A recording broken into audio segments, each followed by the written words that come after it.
कादियानी, जो खुद को मिर्ज़ाई या अहमदी भी कहते हैं, दरअसल एक झूठे नबी के पैरोकार हैं। इस झूठे नबी का नाम मिर्ज़ा ग़ुलाम अहमद कादियानी है।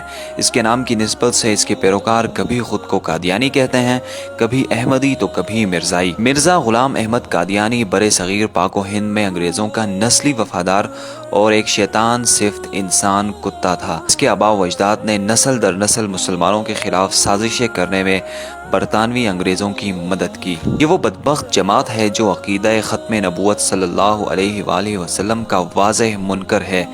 ताहम आज की इस वीडियो में हम आपको मुल्क पाकिस्तान के उस इलाके की हकीकत से आगाह करेंगे जो कि दुनिया भर में कादियानियों की अक्सरियत वाला इलाका या फिर उनके हेडक्वार्टर के नाम से जाना जाता है।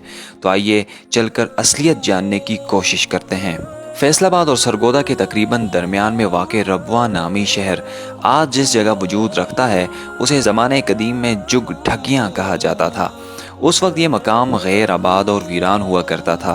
तक़सीम हिंद के वक्त हज़ारों कादियानी पाकिस्तान आ गए और उन्होंने खेमा बस्ती के तौर पर इस इलाके को आबाद किया, जिसे इनके सरकर्दा अफराद कादियान दारुल अमान कहने लगे। ये भी एक तल्ख़ हकीकत है कि पाकिस्तान के पहले वज़ीर ख़ारजा सर ज़फ़रुल्लाह ख़ान भी अक़ीदे के एतबार से कादियानी थे, जिनकी सरतोड़ कोशिशों से इस इलाके में 1034 एकड़ ज़मीन खरीदी गई, जिसे कादियानियों के सरबराहों के हवाले किया गया। 1948 में इस जगह की खरीदारी के साथ इस जगह का नाम तब्दील करके रबवा रख दिया गया। 1948 में ही एक और पाबंदी भी आयद की गई कि कोई मुस्लिम इस इलाके में ज़मीन खरीद कर घर तामीर नहीं कर सकता। एक और अजीब अमर ये भी है कि इस इलाके के लोगों के लिए यहाँ एक कब्रिस्तान भी बनाया गया है, लेकिन इस कब्रिस्तान के हर कब्र पर लगी तख्ती पर एक इबारत देखने को मिलती है, यानी अमानतुन दफन। जब इस बात की तहकीक की गई तो मालूम हुआ कि कादियानी ये ख्याल करते हैं कि पाक व हिंद की तकसीम आर्जी है और जल्द ही इंडिया और पाकिस्तान एक रियासत में जुड़ जाएंगे और फिर ये लोग अपने मुर्दे निकाल कर कादियान ले जाएंगे। एक बात यहाँ बताते चलें कि कादियान इंडिया का एक बहुत बड़ा शहर है जहाँ कादियानियों के बाप दादा रिहाइश पजीर हुआ करते थे। आज भी इस अक़ीदे के हामिल एक बड़ी तादाद वहाँ पर आबाद है। नाज़रीन ग्रामी, ताज़ा तरीन मालूमात के मुताबिक इन लोगों ने किसी भी खतरे के पेश नज़र रबवा के इर्द गिर्द इलाकों में बस्तियों का क़याम अमल में लाना शुरू कर दिया है। अहमद नगर के नाम से मंसूब किए जाने वाला इलाका भी इन काफिरों का एक गढ़ बन चुका है। अहमद नगर को मिर्ज़ा मसरूर अहमद के फार्म हाउस की वजह से भी जाना जाता है, जो कि उस दौर में मिर्ज़ा ग़ुलाम अहमद कादियानी की नुमाइंदगी करने में मसरूफ़ थे। इतलात के मुताबिक करीब के इलाकों में धड़ाधड़ ज़मीनें खरीदने का सिलसिला भी जारी है। हमारे मुस्लिम भाई ज़्यादा पैसों की लालच में कादियानियों को ज़मीनें बेचने की वो गलती कर रहे हैं जो फ़लस्तीन के मुसलमानों ने यहूदियों को पनाह देकर की थी। बाद अज़ा उन्हीं यहूदी कुव्वतों ने यहाँ मुसलमानों पर अरसे हयात तंग कर दिया और आज भी वो खित्ता हालत जंग में है। दोस्तों, मेल वक़ूअ के एतबार से भी ये रबवा शहर काफ़ी अहमियत का हामिल है।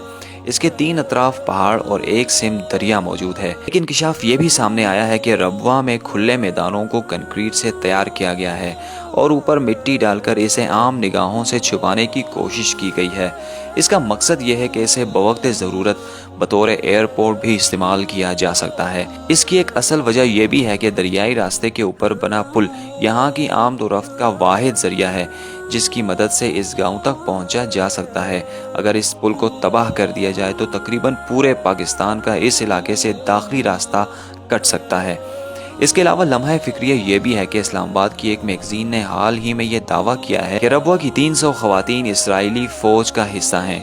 यही नहीं, 600 मर्द हजरात भी इसी कश्ती के मुसाफिर हैं, यानी पूरा शहर ही जंगी तरबियत लेने में मसरूफ़ है, जो कि आगे जाकर पाकिस्तान समेत किसी भी मुस्लिम ममालिक के लिए संगीन ख़तरे की सूरत में सामने आ सकता है।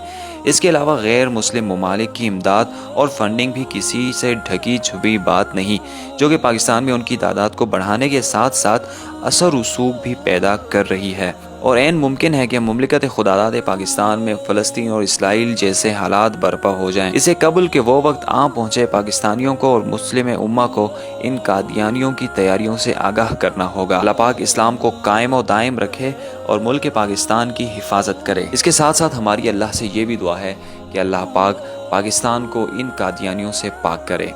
मज़ीद इस तरह की इन्फॉर्मेटिव वीडियोस देखने के लिए आप हमारा यूट्यूब चैनल वही डॉक्यूमेंट्रीज सब्सक्राइब कीजिए और घंटी के निशान को भी दबाइए। शुक्रिया।